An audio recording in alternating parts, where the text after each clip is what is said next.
नमस्कार। मैं हूं आचार्य ए कुणाल। आज मैं आपको शनि पर्वत पर चर्चा करूंगा।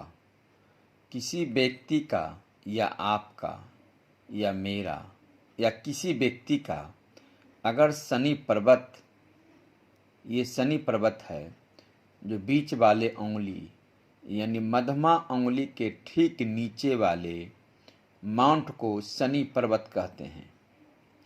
ये शनि पर्वत का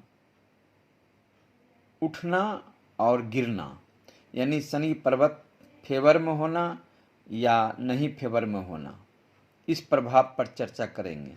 शनि अगर फेवर में है तो क्या क्या प्रभाव आपके जीवन पर पड़ेगा, और शनि फेवर में नहीं है तो क्या क्या आपके जीवन पर प्रभाव पड़ेगा। इस उंगली के ठीक नीचे वाले माउंट को, जहां मैंने शनि लिखा है गोल करके, इस माउंट को शनि पर्वत कहते हैं। ये माउंट अगर किसी व्यक्ति के उठा हुआ है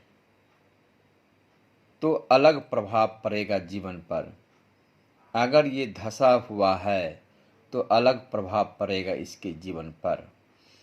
अगर ये बृहस्पति की तरफ झुका हुआ है, ये बृहस्पति उंगली यानी बृहस्पति की तरफ एक झुका हुआ है तो अलग प्रभाव पड़ेगा, या सूर्य की तरफ झुका हुआ है तो इसका अलग प्रभाव पड़ेगा।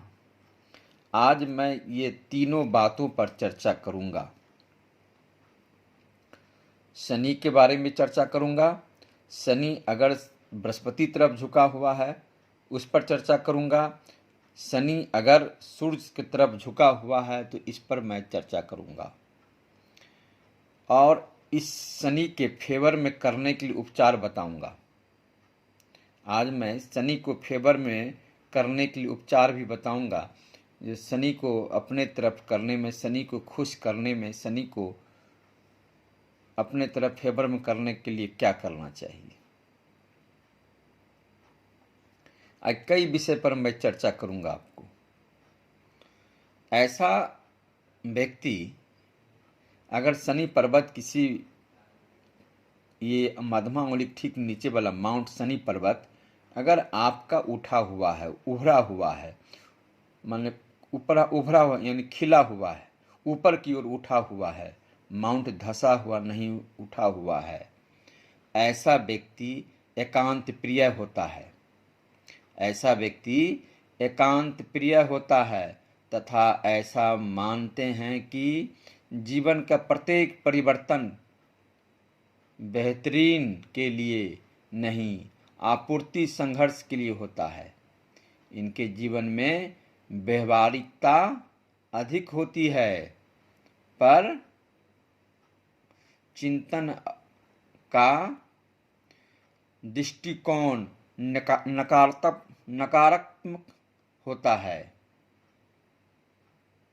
यानी शनि अगर आपके फेवर में है, उठा हुआ है, तो ऐसे व्यक्ति एकांत प्रिय होते हैं।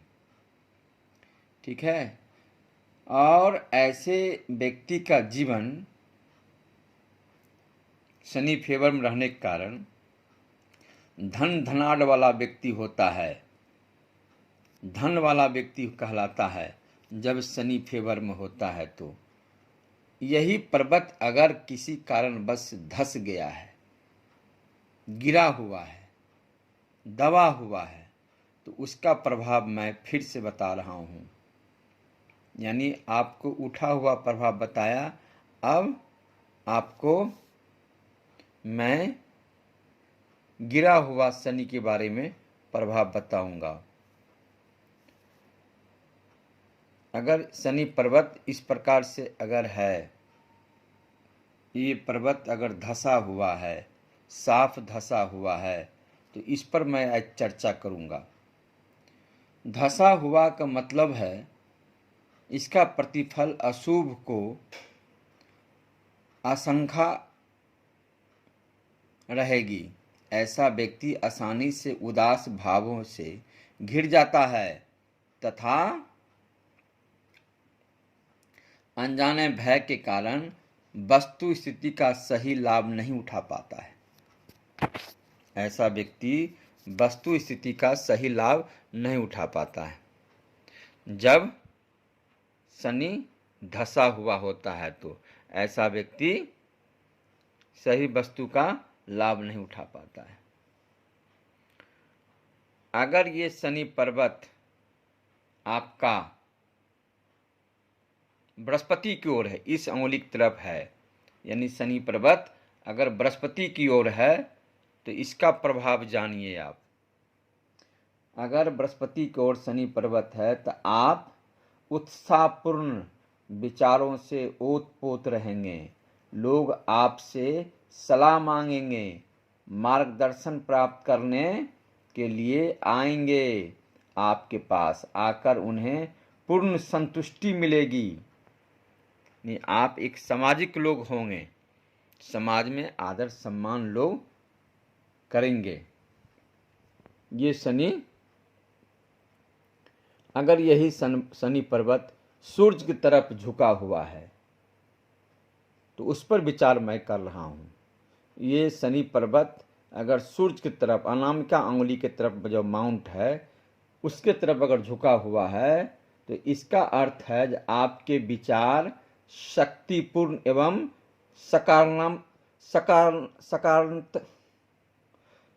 सकारात्मक होंगे, पर पिता पुत्र में नहीं बनेगी। जन्म कुंडली में शनि यदि सिंह राशि में हो तो आप कुटुंब विवाद के कारण बने रहेंगे। अगर ये इस तरफ झुका हुआ है तो, यानी सूर्य तरफ झुका हुआ है तो मैंने आज आपको ये चारों विषय पर चर्चा किया। उभरा हुआ शनि, नीचा शनि, बृहस्पति की ओर गया हुआ शनि, सूर्य की तरफ गया हुआ शनि के बारे में चर्चा किया। मैं आप शनि को फेवर में करने के लिए चर्चा कर रहा हूँ। अब अगर शनि को आप खुश कैसे करेंगे तो शनि के लिए आप एक साधारण सा उपचार में बताता हूँ, उससे शनि आप पर खुश रहेंगे। आप किसी व्यक्ति का बेईमानी नहीं करें, आप उदार हृदय वाले बने, आप परोपकारी बने, आप लोगों को मदद करें, शनि खुश होंगे। शनि खुश होंगे और शमी के पेड़ में आप तिल का तेल का दीप जलाएं, शनि खुश होंगे। ठीक है। सूर्य उदय से पहले पीपल के जड़ में जाकर जल चढ़ाएं, शनि खुश होंगे। ठीक है। पैसा अगर भगवान आपको दिया है तो शनि के कोई स्टोन बना करके सिलोनी पोखराज, बैंकॉक पोखराज, काइनाइट नीलम, जमुनिया नीली आदि आदि कोई भी पत्थर बना करके पंचधातु में मध्यमा उंगली में धारण करें, शनि खुश होंगे। सुंदरकांड का पाठ करें नित्य दिन, हो सके तो, नहीं तो कम से कम शनि मंगलवार को सुंदरकांड का पाठ करें तो शनि खुश होंगे। तो आज के लिए आपको मैंने शनि के बारे में चर्चा किया है। आज के लिए इतना ही। आगे और भी पर्वत के बारे में मैं चर्चा करूंगा और उपचार के बारे में चर्चा करूंगा। आज के लिए इतना ही। नमस्कार।